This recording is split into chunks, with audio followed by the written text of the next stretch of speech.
You're watching The Experience, Comic Culture and Sales, streaming live daily to Facebook, YouTube, Twitch, and Twitter. Hey, today on the damn Wickline show, we are going to figure out, do we know when Thor's trailer is going to hit? When Daredevil and Kingpin are going to show up again? And of course, we do a deep dive into the Egyptian gods. Today on the damn Wickline show, here only on The Experience.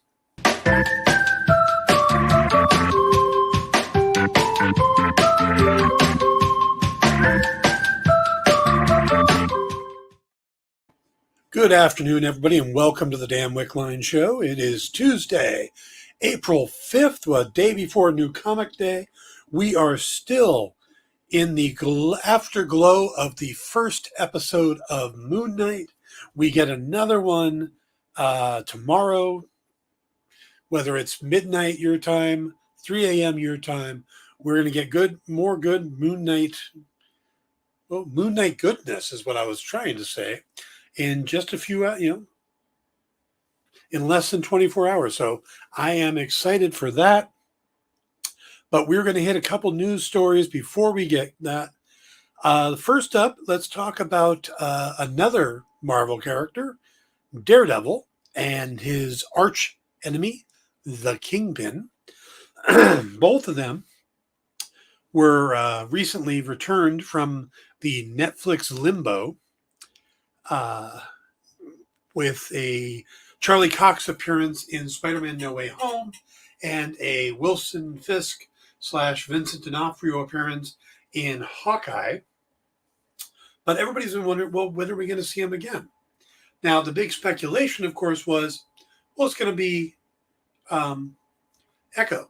Makes the most sense. Both those characters are tied into Echo's storyline. Echo specifically tied into Kingpin in the Hawkeye series. It only made sense that Echo was going to be the next place. Well, now people are going, oh, it's confirmed.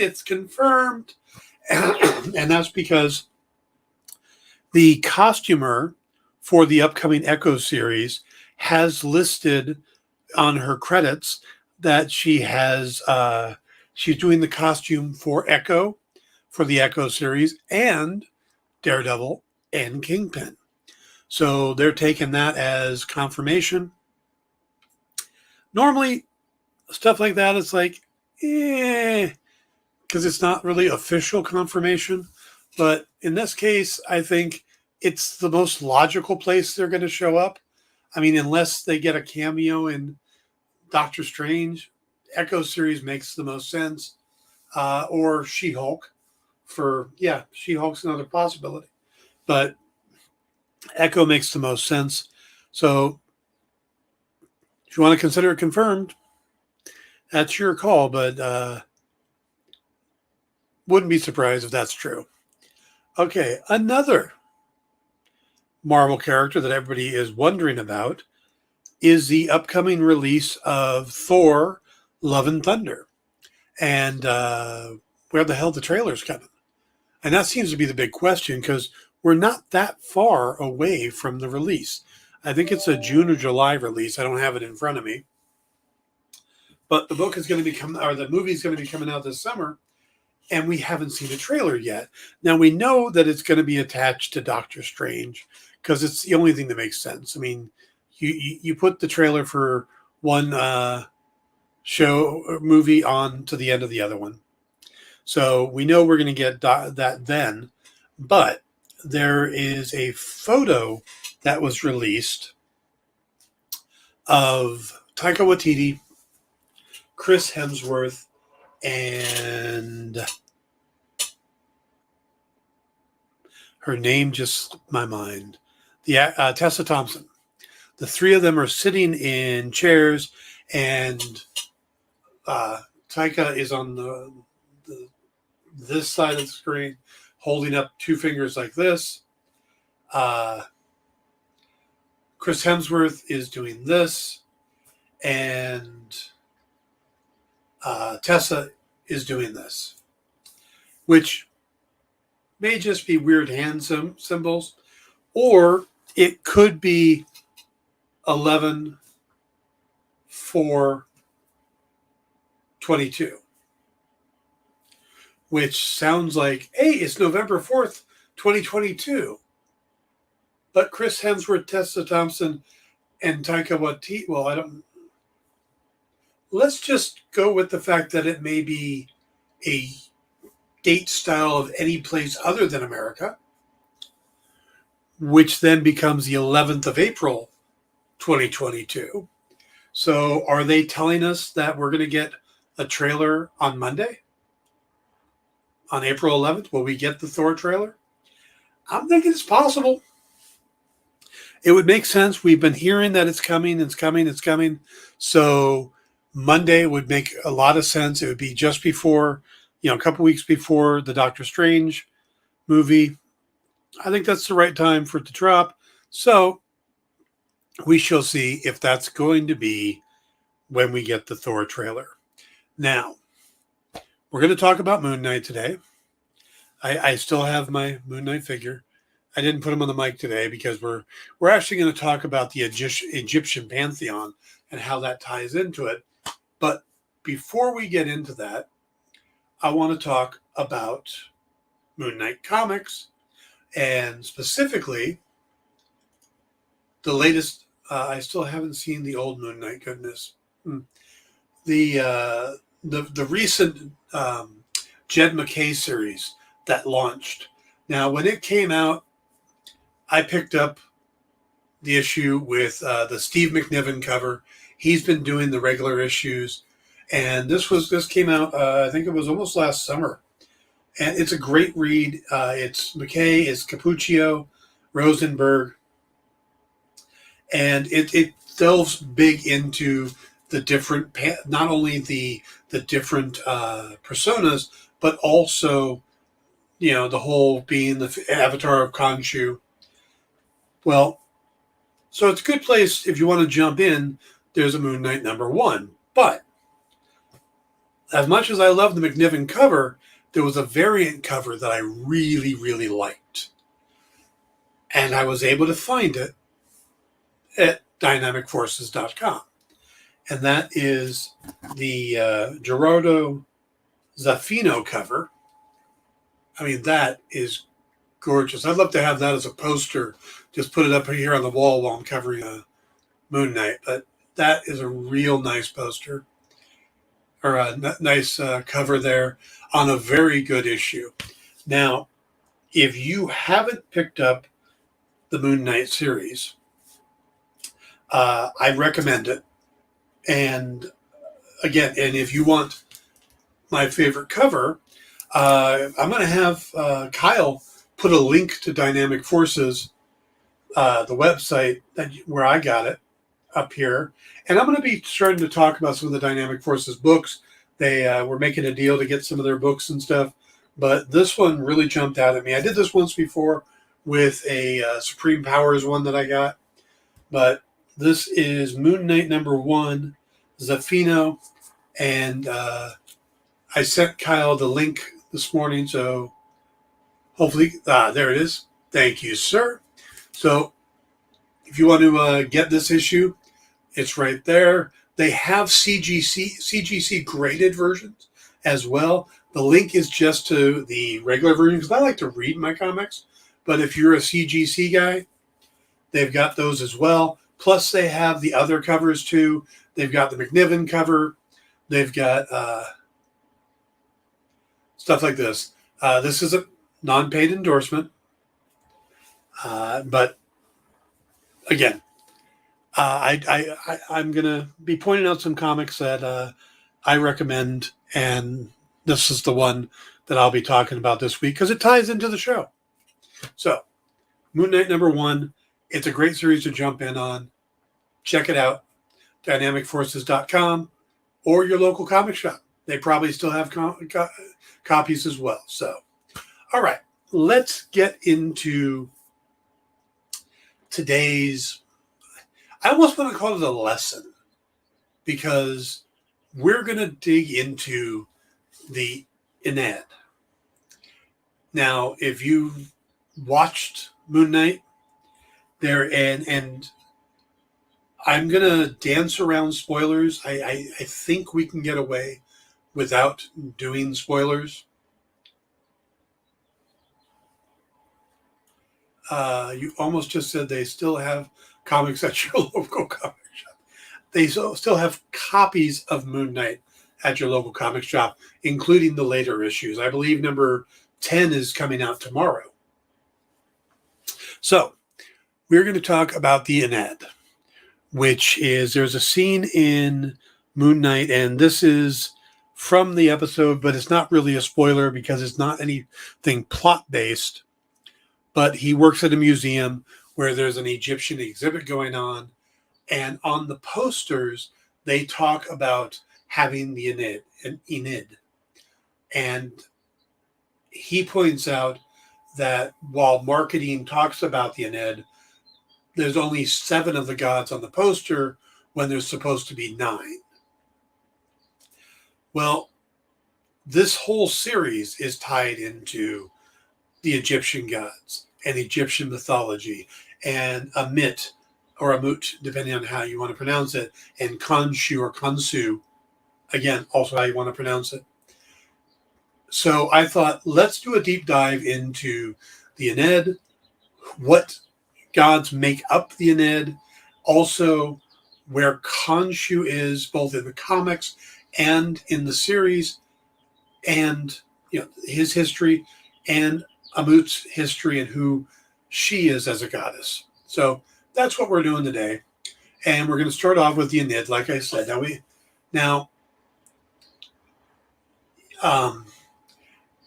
The name Enid and the fact that he points out that it's supposed to be 9, that's exactly what it means. It's borrowing from the Greek, by way of Latin, of Enos, meaning the 9. So basically, the Ened is basically the 9. So it's kind of like the 7 in The Boys. This happens to be the 9. So regardless of which gods they have listed, there should be 9. Now, another term for it, at least in Old Egyptian, would be, let me try to pronounce this right, Pesajit. Now, the reason it's difficult to pronounce is that it would actually, in hieroglyphics, it would be PSDT, because hieroglyphics don't have vowels. So, but if you actually tried to write it out, it'd be Pesedjet, Pesajit. So they're referred to as the Pesajit or the Ened. Now, the ancient Egyptians created several different Enids as various local cults were brought into contact with each other as this kind of unification was taking place during the first dynasty there, or Dynasty 1, as they call it. Now, this is why ancient Egyptian mythology often has various different explanations for the same phenomenons. And none of them really kind of stand out as being truer than another. Oftentimes, they start to mix together and merge together, so these stories become, more acceptable. So, you've got a version of origin, and this other other cult has their version of the origin of humanity. And when you guys start coming together, so you pick up some of their stuff, you tweak some of your stuff to make it a more palatable version for both groups. And that's how this unity is starting to bring everybody together. So the pantheon changed a lot over the time. Oftentimes, like I said, the stories became more accepted as the mix happened. Now, the pyramid texts, which are basically the writings that were found within the pyramids from dynasties 5 and 6, they mention various groups, including the Great Ened, the Lesser Ened, the Dual Ened, and the 7 Eneds. So you can see that there's a lot of variations when it comes to this particular group. And then when the pharaohs came along, they would kind of create their own version of the Ened, with themselves being kind of raised up as a god and part of the group. Seti the first of the 19th dynasty had a temple in Redishaya that celebrated an Ened that had 6 major gods and then 3 different deified forms of himself. That's a bit narcissistic, even for a pharaoh. But now, the most important that we've come across through the writings was the Great Enad, or the Heliopolitan Enad of Awanu. Now, this was known to the Greeks and the Romans as Heliopolis. It was centered around the family of the sun god, Atum Ra, and lasted from the Old Kingdom to the Ptolemaic period. Now, this group rose to power as Ra's cult waned during Dynasty 6, and it thrived in Dynasty 5. The setup of the Heliopolitan, these are tough words. The Helo Enad, they added Osiris, which is the god of vegetation and the afterlife, into the group as a great grandson of Atum. But that connection seems to be unique to this formation. The cult of Ra would regain much of its power by identifying itself with Atum, but then it was superseded by the cult of Horus, and the two eventually merged into a Ra Horus of the horizons. So again, a lot of this stuff was shifting and changing by who was in power, which cults were coming in, which cults were going out. And the lineup for the Heliopolitan Enad consisted of Atum, the sun god, his children, Shu and Tefnut, their children, Geb and Nut, and their children, Osiris, Isis, Set, and Nephthys. Now, eventually, Horus would join the group, but I couldn't really tell if it was suddenly the Ened was the 10 members, or, like when Spider-Man joins the Fantastic Four, or She-Hulk shows up, but they're still the Fantastic Four, or if one of the Ened got bumped out so Horus could take over. Now, before I go any further, we're going to switch up our formatting here a little bit. We're talking about the Ened, the Heliopolitan Ened, the group of Egyptian gods that are being referenced in Moon Knight. But we're changing up our format a little bit. We're going to do some different kind of breaks and stuff, so we're still getting used to it, but let's go into a quick break right now, and we'll be right back as we get back into the Heliopolitan Enad and how it fits into the Marvel Universe. We'll be right back.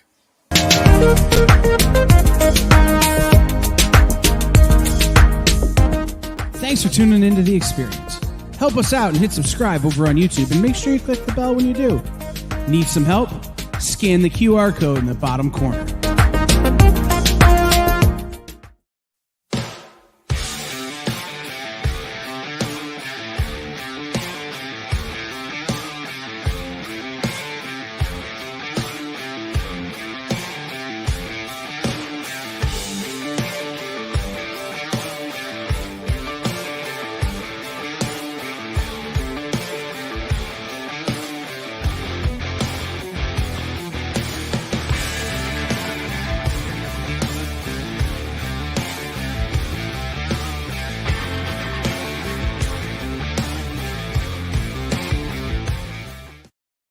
Did you know that every Experience show, including some exclusive content, streams on Twitch? Check it out, twitch.tv/the_EXP. Or just scan that QR code.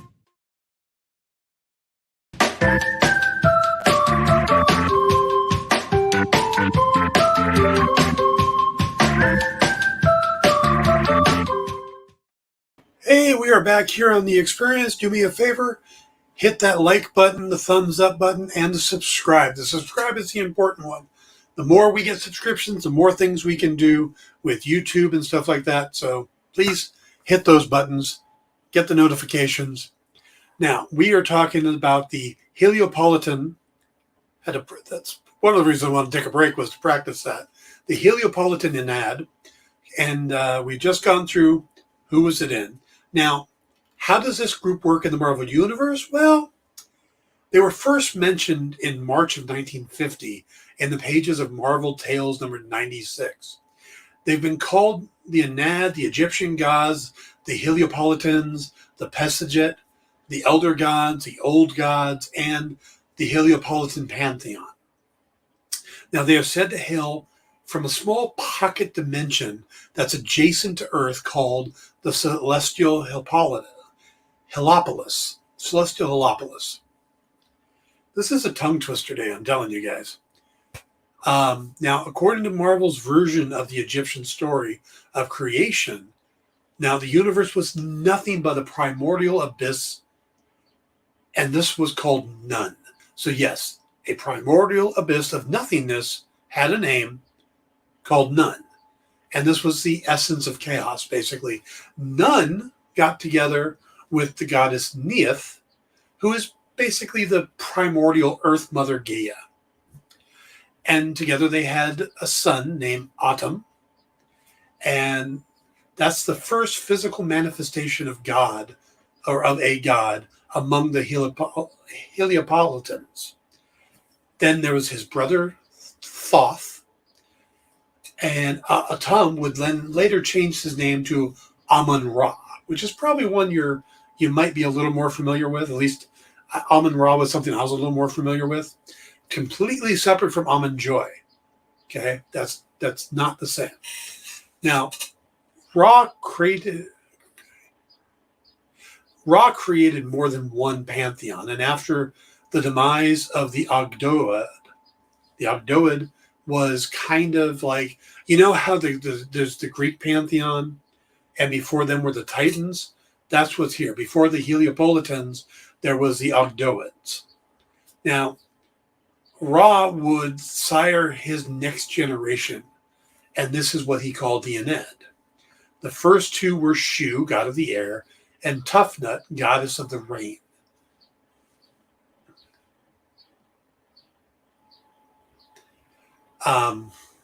Amun-Ra was Rami Malek at night at the museum. So does that make... wow, it was giving me a good joke, but I can't remember. That's not Brian May. Singer of Queen. Why is that not hitting my head? Kyle. Freddie Mercury. Freddie Mercury. Does that make Freddie Mercury a god? No, but Ben Stiller is in the Moon Knight universe. I get it. Okay. So the first two were Shu, god of the air, and Tefnut, goddess of the rain. Now, Shu would take Ra's place when he decided to go live in the sun, like you do, which I think is like the Egyptian god equivalent of moving to Florida. Well, Shu and Tefnut begat, and that's a word you can only use properly when talking about gods and religion, but they begat Geb, the god of the earth, and Nut, goddess of the sky. And these two would take over when their parents became too infirm to rule. And that's kind of a weird concept, that a god would become too infirm. But this is the Marvel Universe, and, you know, they do what they do. Now, a lot more of what we get from the Enad actually takes place during the Hyborian Age. You know, hello, Conan. That's around 10,000 BC. Now, the Enad traveled from the Celestial Helopolis to Earth, where they began interacting with humans in a region called Stygia. Now, they began to worship them because they're gods. And Stygians, this is 10,000 BC. This is not the most open-minded people. You know, they see somebody that looked like a god, they thought it was a god. Now, when Geb and Nut got too infirmed and stepped down, the rule then went on to their children, which were Osiris, Isis, Seth, and Nephthys, with Osiris as the head of the pantheon, and he was the last ruler of Egypt before the human pharaohs took over. That's why the human pharaohs always thought they would ascend to become gods, because they were following in the path of Osiris. Now, Also, Osiris became the god of the dead, but he was kind of a good god. He wasn't evil. He was more like, oh, you need a place to go when you die. Come on in. I'll take care of you. Isis was the goddess of arts and humanity, stuff like that, all the good stuff. Seth was the god of evil and destruction, because you need one of those. And Nephthys was also the goddess of the dead. Now, you'll see that a lot of the gods in the Heliopolis overlap. And this is one of the cases. There's a lot of the gods of the dead. There's a lot of moon gods, and it gets pretty crazy. But it's a pretty busy job, so they need multiple gods, I guess. And at one point, Seth was so jealous of his brother Osiris that he decided to murder him and take over. And he dismembered him, like you do. Kind of a Cain and Abel thing going on there. But Isis, with the help of her children, was able to bring Osiris back.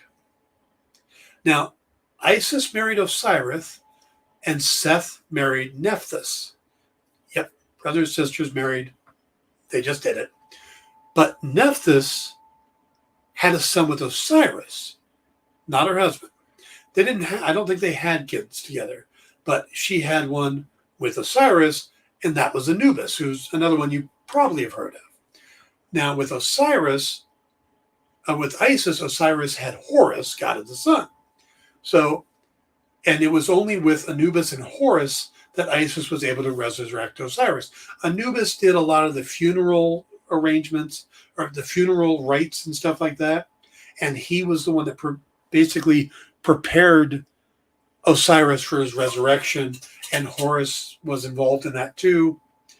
And then after being revived, Osiris sent Horus after Seth to get revenge. And the battle between the two was said to last for centuries. So again, these are some of the myths. Now, after Osiris stepped down, like I said, the pharaohs rose in power. Most of the gods moved to the celestial Heliopolis and had little to do with humans. Some of the pantheon, though, are still worshipped in Wakanda as the Orish of Wakanda. And that includes Bast, the panther god, Thoth, the god of light. There's another one that's going to be tough to pronounce. Ptah, Ptah, and that's the shaper. Sekhmet, the lion god, and Sobek, the crocodile god. Now, I realize that in Moon Knight we have a crocodile-headed god, but it's not Sobek.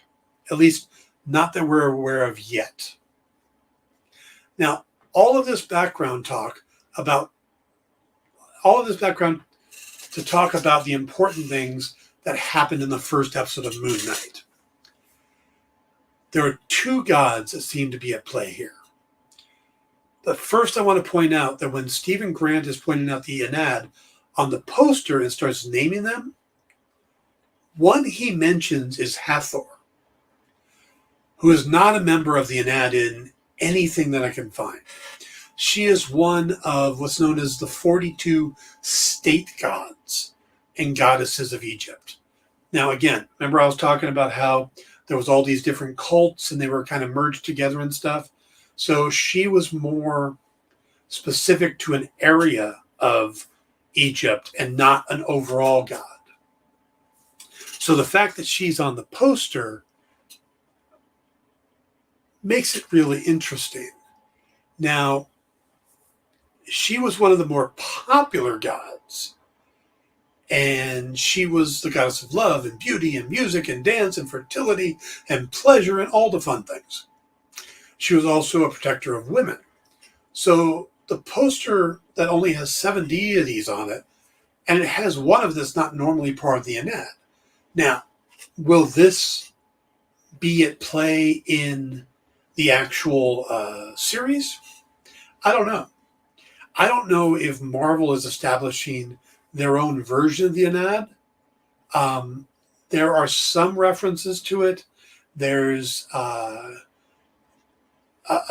version of the Enad that we've seen in the comics that has Khonshu and Bast in it. So I'm not sure exactly where they're going with that.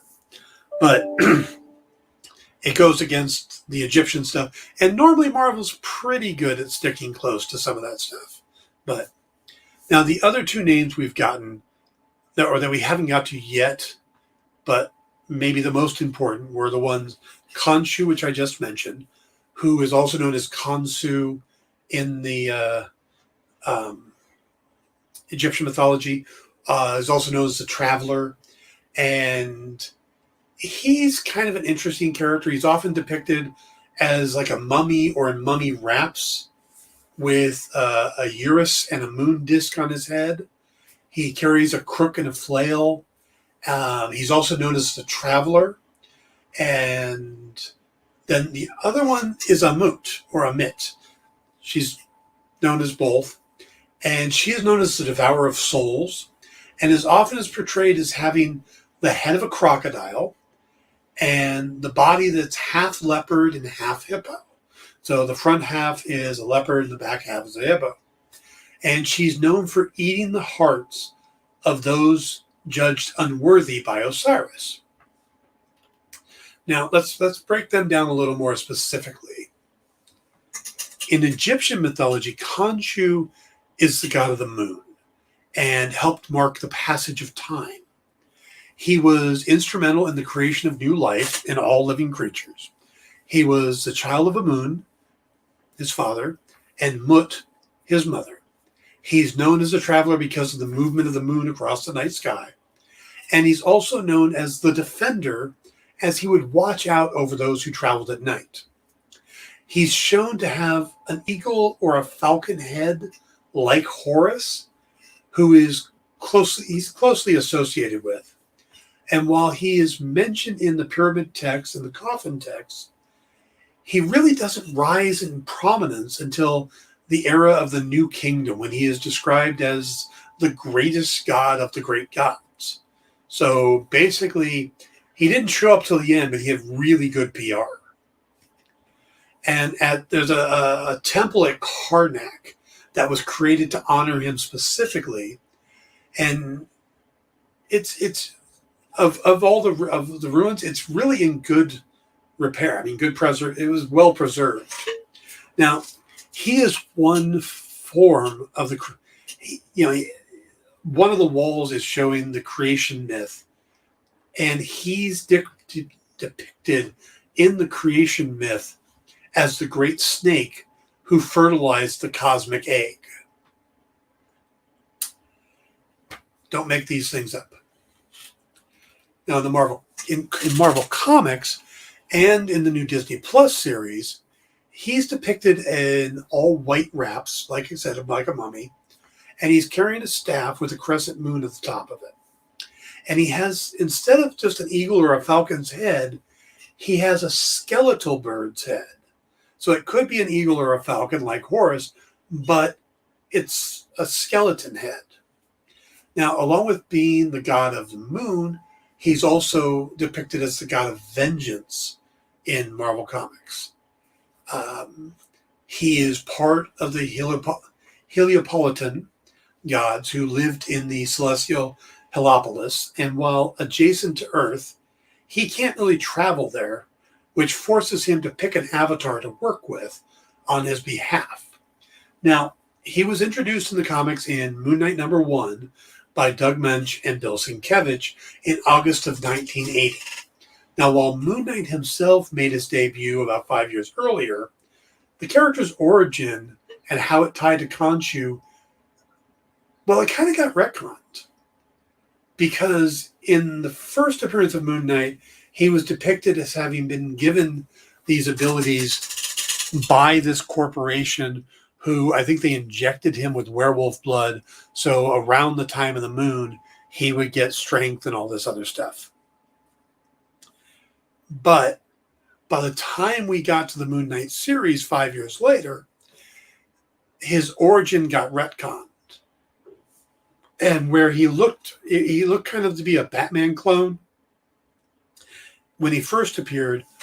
By this time, they were kind of borrowing the Shadow's origin with the whole multiple personas or multiple aliases, him, dealing with a mystic world, coming back home, taking on the guise of a millionaire, getting his street level people. So there really is a connection to the more of the Shadow when you look at the origin they gave him, but they didn't give him that origin until 5 years later. And in it, he, of course, dies at the foot of Khonshu, which, Khonshu resurrects him,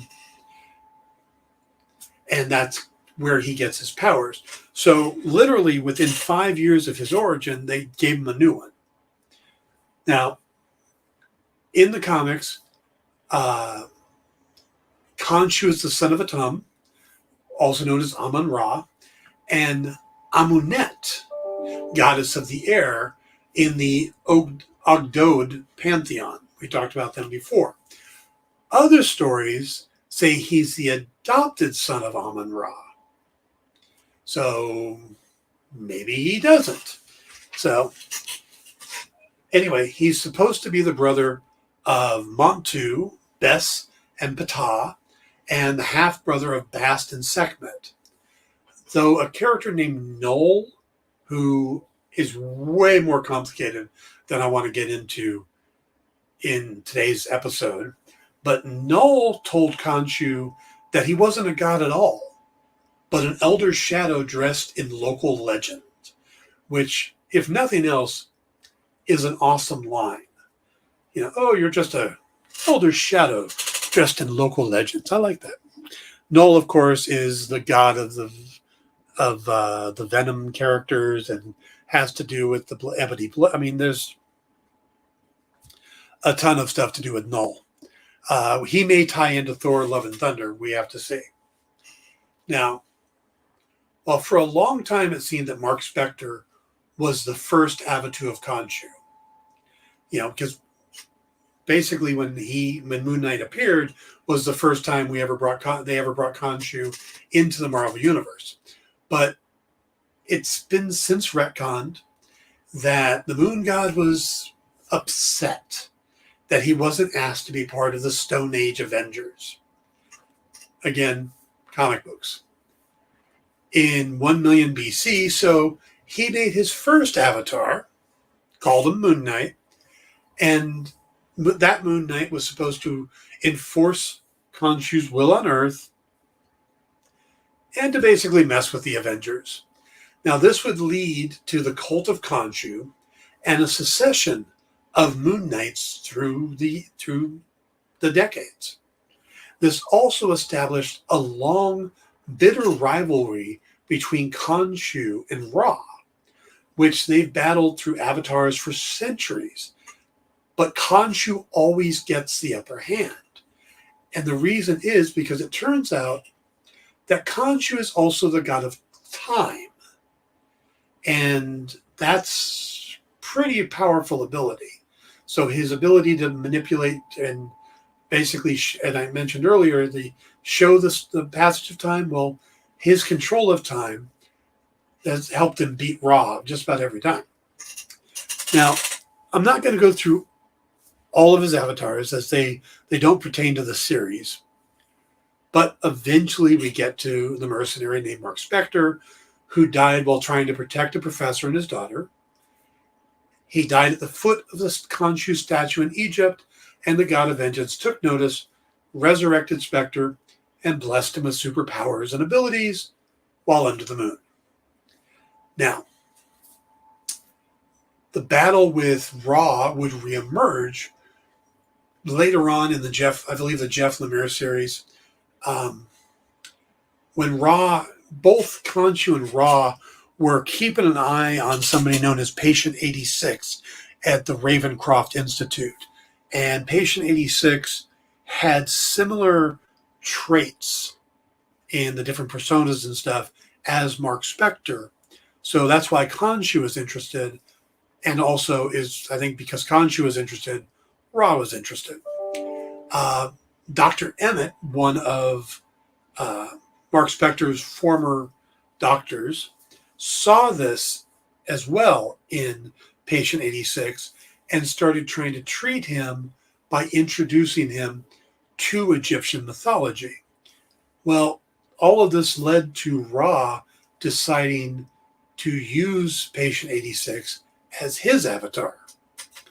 Now, he basically gave him pyrokinesis, his power of flames and sun and light, and dubbed him the Sun King.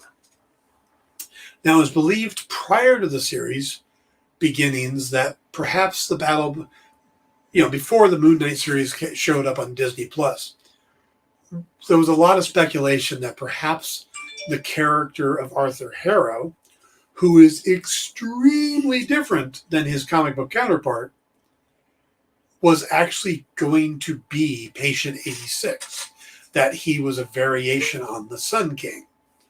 And it seems, that that was going to be the storyline. But now it seems that they're doing Amut and not Ra. So they could be borrowing from that storyline, but they could also be saving that storyline for a second season or a movie. Now, let's look at, before we go into the mythology of Amut, we're going to take another break. But before we do, let me just tell you, coming up after today's episode, you're going to get Black Comic Universe with Amani Latif. You're going to get Minute to Skim It with Miss Jen. And then Kyle and I will be back talking about the latest comic books hitting shelves this week, where we were going to talk about the brand new Project Superpowers Fractured States #1. We're going to talk about the new Rocketeer #1 from IDW. Bell, War of Giants from Zenoscope. We've got a new Jim Henson Storytellers. I never remember how to pronounce that company's name. But we've got a lot of really good books coming up. We've got like 12 books to talk about tonight. So join us here 5 p.m. Pacific, 8 p.m. Eastern, and we'll go over all these books and get you ready for what's coming out tomorrow at comic shops. So let's take a quick break. We'll be right back.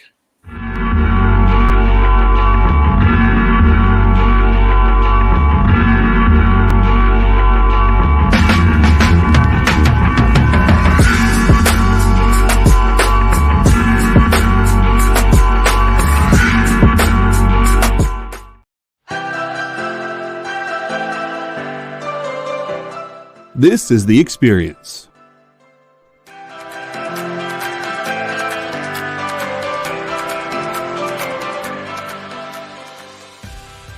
Good afternoon, everybody. Hey there, hi there, ho there. You're as welcome as can be. Hi, I'm Nancy McCann. Welcome to Friday Night Live on The Experience. Welcome, everybody. It's Fat Jack's Comic Crypt. Brendan, Al, Jason, hanging out. There I am. Welcome back to Kicking It with Henry, folks. I am your host, Henry Kumpa. It's great to be here with you guys. So we are going to talk about books that are in stores this week. Hi, everybody, and welcome to Mishmash. Hello, and welcome to the Black Comics Universe, presented by Peep Game Comics. And you gotta love it that the first people in a minute to skim it are creators. Up, everybody! Welcome to another Wednesday Warriors. My name is Joey Galvez, and this is my pal Ambrosia. Hey, everybody! Welcome to Space Cadet. Hey! What's up? Welcome, everyone, for another episode of I Must Ask You a Question. Hi, everybody! Welcome to Nerd News Now. Hey, this is Rex. Welcome to Comic Collectibles. Hey, hello, all you happy people. Welcome to the Dan Wickline Show. Hi, everybody, and welcome. Is the crazy show that we do on Thursdays called What's in the Box? What's in the Box? Comic culture and sales.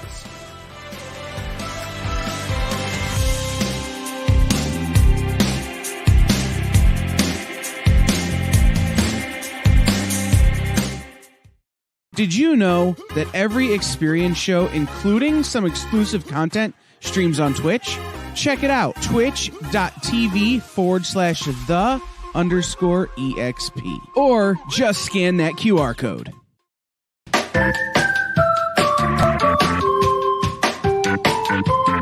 Hey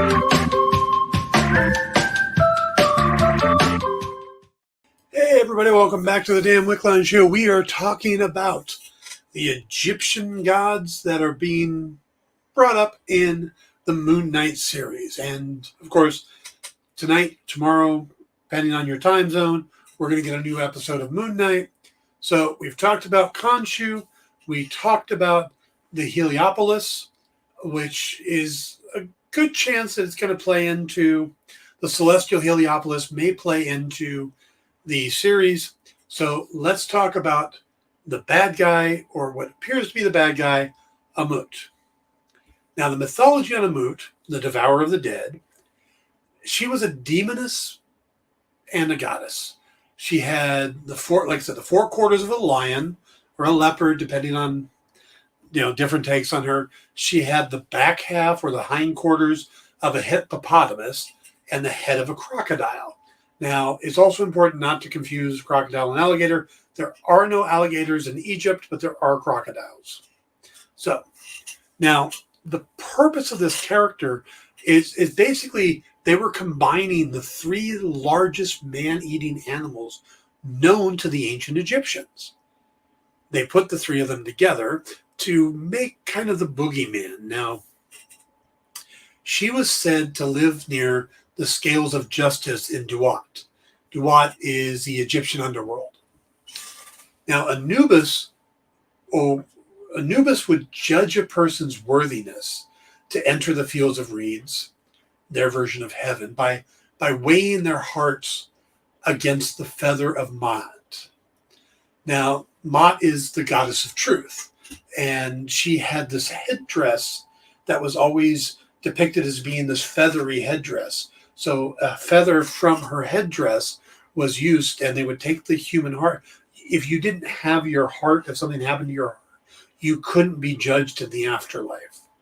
So they would weigh the heart against this feather, and if the feather was heavier, then you were pure, and you were able to continue on and live the rest of your life with Osiris in immortality. If you were judged impure, then Amut basically got to devour your heart. And the person would basically be left to, their soul would wander restlessly forever. Now, the interesting thing here is that Amut was never worshipped. Most gods, and especially how Marvel and a lot of fiction like American Gods works, is the strength of the god comes from its worshipers. The more people that worship, the more powerful. So when your following wanes, you become less powerful, and then you just fade away. Well, Amut was not worshipped. She was feared. She was represented in the Egyptian concept of punishment. So it wasn't that you wanted to pray to her or anything like that. You wanted to avoid her. She was the wrath. It was the worst thing that could possibly happen. Being forced to wander forever and not following, if you weren't deemed to have followed the principles of Maat. So Amut basically was, I don't want to say Satan, but I don't know if there's a Christian equivalent to what she was, other than, basically hell. She was what forced you into hell. Yeah. So now, Amut has appeared a few times in comics. Twice in the 90s, she popped up in issues of Savage Sword of Conan, number 196 in April of 1992, and again in number 206 in February of 93. But she wouldn't be named in any of those. Her name wouldn't actually pop up until an issue of Hellstorm Son of Satan number 3, which came out in December of 2006. And it said she was created by, in the comic, her origin was given as she was created by mixing acacia petals with Nile water, black sand, and the desert heat. and then transformed by Mott's magic. Now, her appearance in the Hyborian Age really isn't pertinent here, but the Hellstorm story kind of gives you a little bit better idea of a role that she's more than just, in the Marvel Universe, a little more than just the Devourer of Souls. In the Hellstorm issue, there's a young magician named Ian McNee who was tasked with obtaining the Sword of Bone, which may be the worst named artifact ever. The Sword of Bone, so he was on this train in Egypt, and Amut appeared as another passenger, just an average-looking woman passenger. But she told him who he was, and he made an offering in exchange for safe travel to the astral plane. He would give her this perfect ostrich feather. So she took the feather and traveled there, but he was also forced to answer one of her riddles. Now, she was also known as kind of a Sphinx type character, so she did these riddle things, and he was forced to answer the riddle, which he did correctly. And by answering correctly, she returned him safely to Earth with the sword once he had obtained it. Now, she would appear again, but this wasn't until a Moon Knight book where she is actually working with Khonshu. Now, Khonshu wanted to kind of wipe away the last of Mark's mind, just make him a clean slate. I guess the idea was Khonshu would just basically use him as a meat puppet, just control him without any of the actual mind interfering. Well, he put him in this illusory mental hospital, and Mark started working through his problems with his therapist, Dr. Emmett, who we mentioned earlier, except for Amut is actually portraying or pretending to be Emmett to help Khonshu with his plan. It doesn't work, of course, but it's definitely in an era where Mark's mental state gets worse and worse and worse, and characters like Mr. Knight and so many other splinters in the DID happen. Now, from what I've seen so far in the first episode, none of the Amut comic history seems to be directly related to the series. Not any more than the comic history of Arthur Harrow, which I mentioned earlier. He's very different. In the comics, he's a one-issue and done crazed scientist who is continuing Nazi pain experiments. And, Moon Knight takes him out. And again, it was one issue. I think it was Moon Knight #2 when it was the Fist of Khonshu or Mark Spector Mercenary or something like that. Now, it's more likely that they're pulling together stray characters from the series into an origin story. Plus, how much Marvel loves to put their new heroes up against antagonists with the exact same powers. Yellow Jacket versus Ant-Man, Iron Man versus Ironmonger, Cap and Red Skull, both super soldiers created by Erskine. Here it appears we have two avatars of Egyptian gods fighting over a scarab that is supposed to be the key to bringing Amut back, which means it's probably the key to opening the door between Earth and the celestial Heliopolis, or whatever pocket dimension the gods are stuck in. Now, in a way, using lesser-known gods like Khonshu and Amut makes a lot of sense over maybe some of the more popular gods who people have preconceived notions of. Most people outside of Moon Knight fans won't be too familiar with Khonshu and Amut, but Ra, Horus, Bast, Anubis, Isis. Isis had a Saturday morning TV show. These are a little more well-known, so in the pop culture zeitgeist. So using Khonshu and Amut allows the writers to kind of take as many liberties as they want. Now, I would consider myself to have a slightly better than average knowledge of Egyptian mythology, and I had to remind myself of Amut's role in, in the death rituals, and I didn't remember Khonshu at all, except for stories from Marvel Comics. So I think that they're working it from an interesting angle. That they're using, picking Khonshu originally made a lot of sense because it gave him a lot of freedom, and using Amut is the same. Where if they actually kind of went towards Amun-Ra, then you've got a more popular god. So there's certain, like I said, preconceived notions of that god. So I think they made the right choice there. All right. That is brief history of the Heliopolitan gods, or pantheon, the Ened, that was brought up in Moon Knight episode 1, as well as Khonshu and Amit. And hopefully that'll help you going into tonight's episode, because I don't think they're going to move away from the Egyptian stuff. I think they're going to lean into it even heavier going forward.